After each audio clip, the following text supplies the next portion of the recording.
ये अपनी जेब में आप रखेंगे तो कहीं किसी प्रकार का अनिष्ट नहीं हो सकता और पूर्ण वचन सिद्धि वाक सिद्धि आपके जीवन में रहेगी। इसलिए इसको संभाल करके रखना है। तो कई बार चूहे काट लेते हैं, चोरी हो जाती है, घूम जाते हैं, उड़ जाते हैं, समाप्त हो जाते हैं। इसलिए इसको अगर रखें भी लाल कपड़े में बांध करके रखें या कहीं जाए तो अपनी जेब में डाल के ले जा सकते हैं, जिससे कि आपके जीवन में जहां भी जाए आपको पूर्ण सफलता मिले और श्राप देने की, वरदान देने की पूर्ण क्षमता प्राप्त हो और सारे तंत्र मंत्र अपने आप में पूर्ण तंत्रेश्वर बन सके। ऐसा ही इससे ये गुटिका पूजा स्थान में रहेंगी या लाल कपड़े में बांध के कहीं रख सकते हैं, फेंकना नहीं है।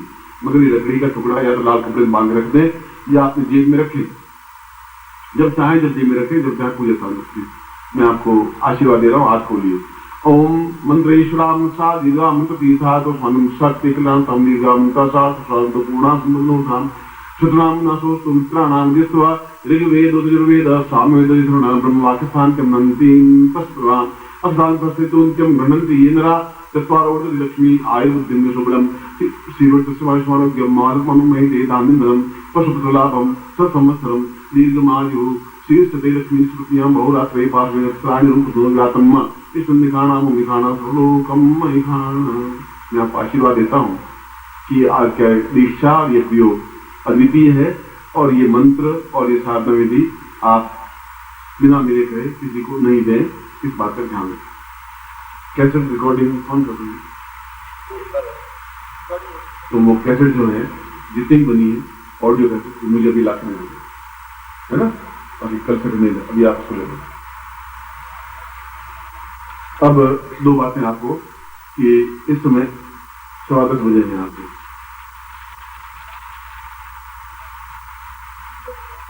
प्रत्येक साधक इस पंचोपचार पूजन को करेगा, लेकिन एक बात है कि जोर से जय घोष बोल के आपको करना है, सामान्य रूप से नहीं। कल आप लोग आ गए थे घर में, वो भी कार्यक्रम संपन्न करना था और फिर हमारा मूल उद्देश्य, जिस उद्देश्य के लिए हम यहाँ आए हैं, वह उद्देश्य भी हमारा सफल होना चाहिए। और राहु अगर चंद्रमा को डस लेगा, सूर्य को डस लेगा, तो फिर सूर्य की तेजस्वी का बेकार, तो राहु तो उसके स्थिर ही नहीं है। इसलिए ये जो भ्रम है, ये भ्रम गोरखनाथ के बाद में चला कि जितना भी बाह्य आडंबर चला, जितना भी झूठ छल मक्कार धोखेबाजी विश्वासघात परस्त्री गमन, ये शराब, ये सिगरेट और ये जुल्फा, सब उसके बाद में भ्रष्ट साधुओं ने इस तरीके को अपनाया। पर ग्रहण अपने आप में एक अत्यंत अद्वितीय मुहूर्त माना गया है और मैंने अपने खुद के जीवन में, क्योंकि मैं साफ कहता हूं कि पंडित कहते हैं पोषण की देखी, मैं कहता आंखन की देखी। पंडित पोष में मुझे लिखा होता है और मैं वो साधना करवाता हूं या कहता हूं जो अपने जीवन में अनुभव किया है। और कई साधनाएं, दुर्गम साधनाएं, कठिन साधनाएं मैंने ग्रहण काल में प्रारंभ की है, क्योंकि साल में 1 या 2 ग्रहण मुश्किल से आते हैं। पहले तो 3 या 4 साल में एक बार ग्रहण आता था। ये आवश्यक नहीं ग्रहण दिखाई दे या नहीं दे, आवश्यक नहीं मुझे अमेरिका यहाँ दिखाई दे या नहीं दे, या लंदन की सड़कें दिखाई दे या नहीं दे, मगर ग्रहण है तो है, समय है तो है, हवा है तो है। हवा मुझे दिखाई नहीं दे रही है, आप हवा को देख नहीं सकते, मगर ये भी नहीं कह सकते हवा नहीं है। देखी हुई देखेंगे तभी हम मानेंगे। तो आप हवा को दिखा कर मुझे बता दीजिए ये हवा है, आप मुझे बताइए। हवा को आप दिखा नहीं सकते, मगर हवा है ये एहसास हम करते हैं, उसके बिना हम जीवित नहीं रह सकते। इसलिए ग्रहण साधकों के लिए तो वरदान है, योगियों के लिए वरदान है, जो जीवन में उन्नति करना चाहते हैं वो वरदान है, जो संग्राम में विजय प्राप्त करना चाहते हैं वह वरदान है, और जो इस जीवन में प्रत्येक दृष्टि से पूर्ण सफलता चाहते हैं उसके लिए ग्रहण वरदान।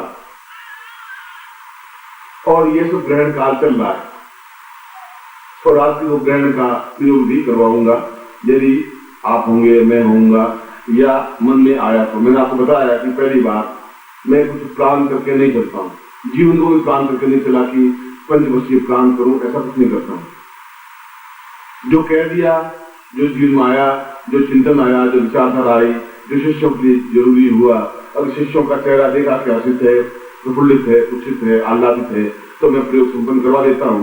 नहीं करवा देता हूँ तो ये बात करके रवाना हो जाता हूँ। इसलिए मैं इस बात की चिंता नहीं करता कि मैं आपके मूड के अनुसार चलूं। मैं देखता हूँ कि इनके मन में एक ग्रहण करने की शक्ति क्षमता है कि नहीं।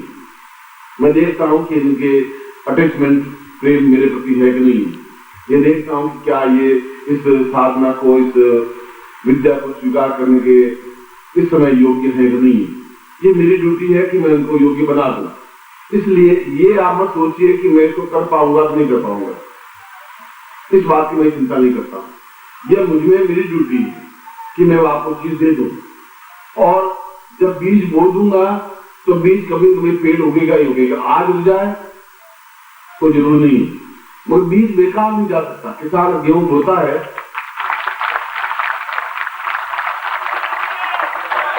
तो उसको पूरा भरोसा होता है कि मेरा एक बीज बाली जब उगेगी 100 बीज लेकर के पैदा होगी, उसको पूरा भरोसा होता है। और मुझे पूरा भरोसा है कि बीज बोया है या बेकार जा नहीं पा रहा है, जाएगा भी नहीं, क्योंकि खाद, पानी, मिट्टी, हवा, किसान, ये सब कुछ सही है और जो भूमि है वह सही है। इसलिए सही भूमि पर बीज बो रहा हूं, इस बात का मुझे एहसास है, इस बात की मुझे क्षमता है। इसलिए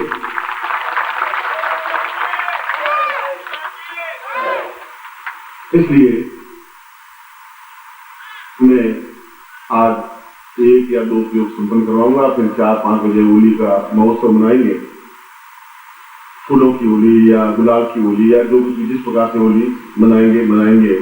उस बाद रात्रि में एक चंद्र ग्रहण प्रयोग होगा, तो देखेंगे वो प्रयोग करवाएंगे। क्या होगा, कितना होगा, मैं आपको पहले कुछ बता नहीं सकता। मैंने कहा कि मूड हुआ 6 बजे भी आके बैठ जाऊंगा, मूड नहीं हुआ 12 बजे आके बैठ जाऊंगा, मूड हुआ तो वापस नहीं आऊंगा।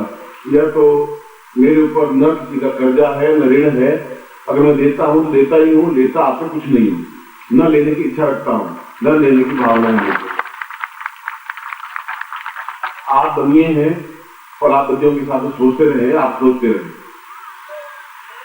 जिंदगी में मैं भी आपकी जगह ही बैठा था। गुरु ऊपर बैठे हुए थे, मैं नीचे बैठा हुआ था। मैं इस जगह से गुजरा हुआ हूं। मैं देख चुका हूं शिष्यत्व क्या होता है। मैं जीवन अनुभव कर चुका हूं, मैं जीवन पालन कर चुका हूं शिष्यत्व क्या होता है, समर्पण क्या होता है, गुरु की इच्छा पर कैसे फना किया हो सकता है, अपने शरीर को कैसे बलिदान किया जा सकता है, अपने आप को उत्सर्ग कैसे किया जा सकता है। जीवन पर रखा है, अनुभव किया है, देखा है। और पूरी जवानी ताकत सारी हिमालय के पत्थरों पर रगड़ करके बिताई है।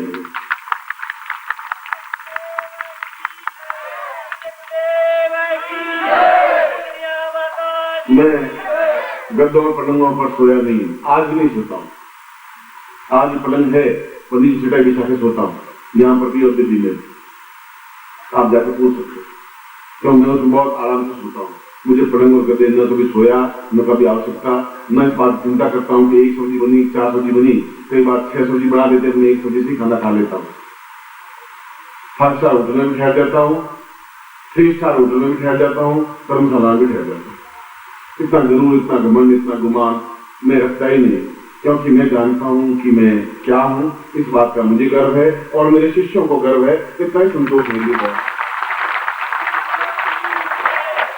बोले प्रभु गुरुदेव की, प्रभु गुरुदेव की, प्रभु गुरुदेव की, कमलिया माता जी की, प्रभु गुरुदेव की, सिद्धार्थ साधक परिवार की। उच्च कोटि के योगी हो चुके, नाथ संप्रदाय की अद्वितीय योगी हो चुके हैं। ये नाथ संप्रदाय चला आगे बढ़, और मैंने बहुत दीक्षा ली थी और नाथ संप्रदाय में भी गया, अवगढ़ संप्रदाय में भी गया, शैव संप्रदाय में भी सीखा, और संसार में 8 महीने रह करके भी वो देखा कि अवगढ़ साधना क्या होती है, वह भी सीखी। ऐसा कोई संप्रदाय, चाहे वो शास्त्र संप्रदाय हो, शैव संप्रदाय हो, वैष्णव संप्रदाय हो, उनमें कहीं पर भी मैंने सीखने में कसर नहीं रखी, कठिन तकलीफ देखी। मैं 8 महीने बिल्कुल भूखे रह करके भी साधना की। गंगा में 24 दिन बिल्कुल गंगा में कमर तक खड़े रह करके भी बिना बाहर निकले और साधनाएं संपन्न की। दोनों तरफ लकड़ियां बांध दी गई, मुझे बांध दिया गया गिरे नींद में, और वह साधनाएं भी संपन्न की। इसलिए ये गोरखनाथ, उसके बाद में धीरे धीरे मुगल काल आ गया, फिर अंग्रेज काल आ गया और हमारा सारा ज्ञान अपने आप में चौपट हो गया और हमारे मन को विभ्रम कर दिया। सबसे बड़ी गड़बड़ ये की कि आपके मन में संदेह पैदा कर दिया अंग्रेजों ने।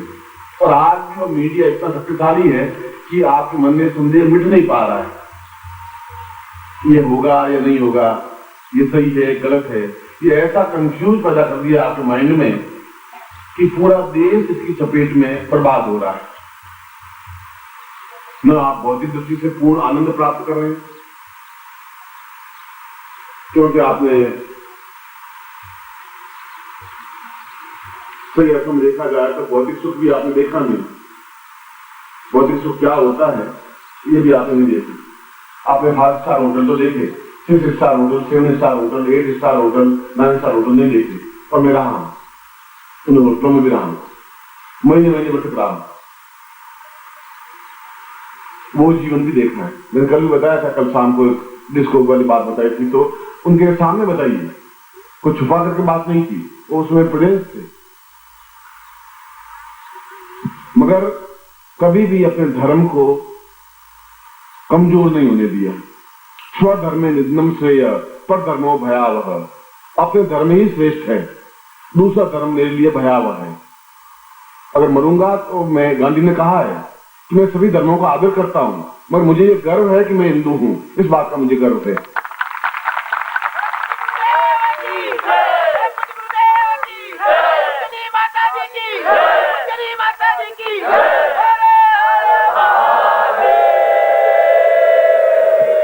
अच्छा,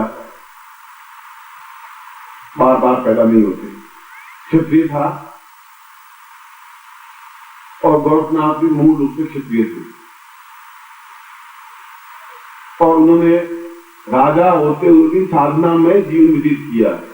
राजमहल में भी कुटिया बनाई, खुद अपने हाथ से आंगन लीपता, खुद उसमें सोता और साधनाएं संपन्न की विक्रमादित्य ने। इसलिए पूरे आर्यावर्त में उसका एक छत्र शासन रहा और विक्रमादित्य के समय में कोई युद्ध नहीं हुआ। विक्रमादित्य के समय में किसी प्रकार का द्वेष नहीं पैदा हुआ, क्योंकि सारे देश को उसने आबद्ध किया युद्ध के माध्यम से नहीं, साधना के माध्यम से। बाकी कोई राजा ऐसा नहीं हुआ जिसने युद्ध नहीं किया और खून नहीं बहाया हो। एक विक्रमादित्य ऐसा व्यक्तित्व हुआ जिसने खून नहीं बहाया, एक व्यक्ति को मारा नहीं, क्योंकि उस समय भी युद्ध होते ही रहते थे, एक राज्य दूसरे राज्य पर हमला करते ही रहते थे, मगर किसी राज्य में हिम्मत नहीं हुई उसके ऊपर किसी प्रकार का हमला करे और उसने जीवन एक शानदार जीवन किया। युद्ध में विजयी हुआ, जीवन में विजयी हुआ और हम जीवन में परास्त हो रहे हैं। हम जीवन में पग पग पर लांछन सहन कर रहे हैं। आप खुद अपने मन में सोचें कि आप पिछले 6 महीने में कितनी अधिक तकलीफों में व्यतीत हुए।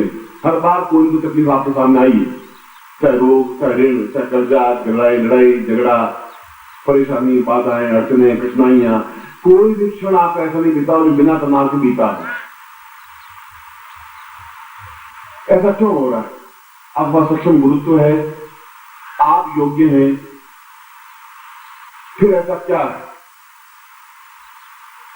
तो विक्रमादित्य ने गोरखनाथ के पास पहुंचे और अपने आप अवधूत योगी थे, सही अर्थों में योग के जानकार थे। योग का मतलब है 2 चीजों को मिला देना, चीज दे देना। योग का अर्थ है प्रदान कर देना, वह नहीं लेने की क्षमता हो तब भी दे देना। दे देने का अर्थ दूसरी बात हुई, 2 बातें अलग हुई। एक तो हमें उतार देना, एक चीज आपको सौंप देना। एक चीज तो ये है कि मेरा शरीर स्वस्थ रहे, ये मेरे पास है, मैंने साधना की। एक ये एक पत्नी मुझे सौंप दी, और पत्नी अलग इकाई है मगर मेरी ही है वो, यह योग है। दोनों का मिलने से योग बना। और पति पत्नी उसे अलग नहीं मानता, अर्धांगिनी कहलाती है। आधांग मेरा है, आधांग वो है, दोनों मिलकर के फिर एक अंग बनता है। तो विक्रमादित्य ने गोरखनाथ के आश्रम में गया और उसने कहा कि मैं आपका शिष्य बनना चाहता हूं। विक्रमादित्य ने कहा कि गोरखनाथ ने कहा तुम शिष्य बनने के काबिल हो ही नहीं, तुम बनना चाहते हो ये प्रश्न लेकर के आए हो। जिस दिन मैं तुम्हें देख लूंगा, तुम्हें आंखों में देख लूंगा शिष्य हो, अपने आप को मैं शिष्यता दे दूंगा। मैं तुम्हारे राज्य में रह रहा हूँ, तुम्हारे को अन्न नहीं खा रहा हूँ, खुद अन्न पैदा कर रहा हूँ, खा रहा हूँ, तो तुम्हारे मुझे गर्ज नहीं है। मैं तुम्हारी परवाह नहीं करता, मुझे रात दरबार नहीं चाहिए, मैं तुम्हारी चाकरी नहीं कर पा रहा। उनमें क्षमता है और वो ये जानता था कि यदि कोई उच्च कोटि की चीज दे सकता है, हालांकि उससे पहले विक्रमादित्य ने कई साधनाएं की, संपन्नताएं की, श्रेष्ठता प्राप्त की, अद्वितीय साधक था और हमसे ज्यादा विद्वान था, हमसे ज्यादा साधनात्मक था। जीवन के 23 घंटे उसके साधना व्यतीत होते थे, 1 घंटा नींद देता था। मगर उसको मालूम था कि एक विद्या एक ऐसी है जो केवल गोरखनाथ के पास में है, और गोरखनाथ को उत्सर्ग करके शंकराचार्य ने सीखी। उत्सर्ग का मतलब अपने सामने उपस्थित करके, जैसे मैं अपने सामने अपने गुरुदेव को उपस्थित कर सकता हूँ, उनसे मंत्र प्राप्त कर सकता हूँ, उनको सामने उपस्थित कर सकता हूँ, उनको साधना सीख सकता हूँ। वह विद्या उनके पास, शंकराचार्य के पास